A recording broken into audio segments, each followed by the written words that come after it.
Robert Spencer here for Jihad Watch, a program of the David Horowitz Freedom Center and for the Center for Security Policy. Orwell's thought police and the enforcers of China's Cultural Revolution had nothing on today's social justice warriors.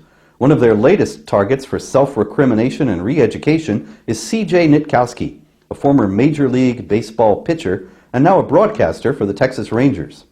Nitkowski's crime? Retweeting a tweet from the Proud Boys, which describes itself as a pro-Western fraternal organization for men who refuse to apologize for creating the modern world, aka Western chauvinists. Proud Boys declares anti-racism as one of its values, and it's clear that Nitkowski doesn't know anything about the Proud Boys, but that didn't stop the guardians of acceptable opinion from coming after him. Nitkowski, according to Sports Day, deleted his tweets and protected his account after being accused of a racist attitude for a liking, of all things, a tweeted photo of the gold medal winning U.S. Olympic women's hockey team. That's right. It was not a photo of Klansmen in robes and hoods or goose-stepping Nazis with the caption, "I'm with them." Not even a photo of the man that the left would have us believe that every decent person hates, Mr. Donald J. Trump.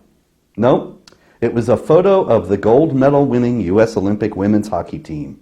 But Sports Day went on to inform us that it wasn't the photo that caused the controversy, but the account that sent the tweet.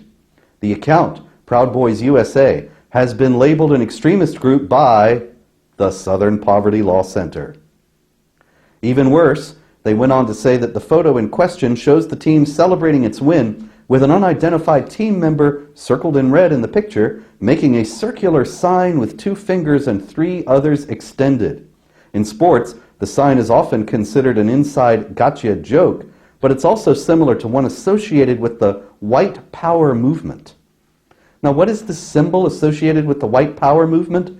It's the OK sign, which everyone from Barack Obama to Nancy Pelosi has been photographed making, but which now, in the mythology of the left, means white power, especially when it comes from groups such as the Proud Boys. On its page on the Proud Boys, the Southern Poverty Law Center claims that their disavowals of bigotry are belied by their actions, and so Nitkowski had to be brought to heel.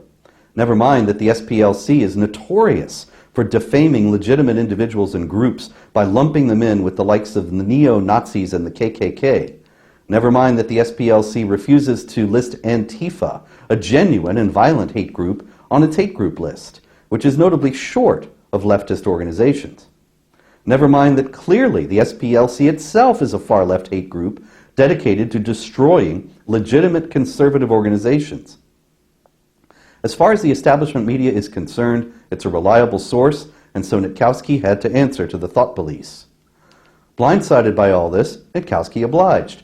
When he was asked to deny that he was a white supremacist, he replied, "Of course, that's a given, but that never even crosses my mind. It's not how I was raised. I've just never had to prove that I'm not racist. I had no idea about this." He also issued an abject apology, saying, "My intention was simply to like a tweet of a team photo of the gold medal winning U.S. women's hockey team.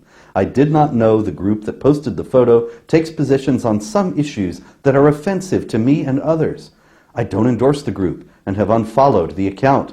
I apologize for not being more careful on social media and in turn, if I offended some of my followers, especially Rangers fans." Thus far, this groveling has placated the slavering mob, and Nitkowski will keep his job, but you can be sure that if he goes off the reservation again, his career will be over.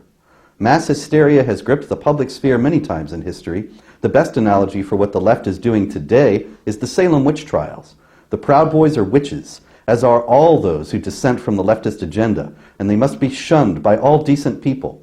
CJ Nitkowski is now vehemently suspected of witchcraft and will be on a short leash from now until the day he dies. This is all happening in a land that professes to protect and defend the freedom of speech. In Germany in 1933, Adolf Hitler was able to dismantle the Weimar Republic and install a dictatorship within 6 months of taking power. I always thought that it was so easy for him because Germany had no strong traditions of democracy or free speech. But in America today, we see how easy it is for totalitarian speech restrictions to descend upon a people. The American left has empowered those who are determined to implement Saul Alinsky's 13th rule for radicals. Pick the target, freeze it, personalize it, and polarize it. Cut off the support network and isolate the target from sympathy. Go after people and not institutions. People hurt faster than institutions. The left consistently does this. Nitkowski is just the latest to suffer from this tactic. The objective is to ensure that no one, ever, in any walk of life and under any circumstances, dares to step out of line. And establishment conservatives, unaware of what is happening or not daring to be targeted themselves, have always willingly played along, allowing their associations and allies to be dictated by their enemies. Yet these cowardly conservatives will not be spared. What's happening today to Nitkowski will one day happen to them. This advancing beast will devour everything and everyone in its path until it is stopped. But who has the courage and the will to stop it? I'm Robert Spencer.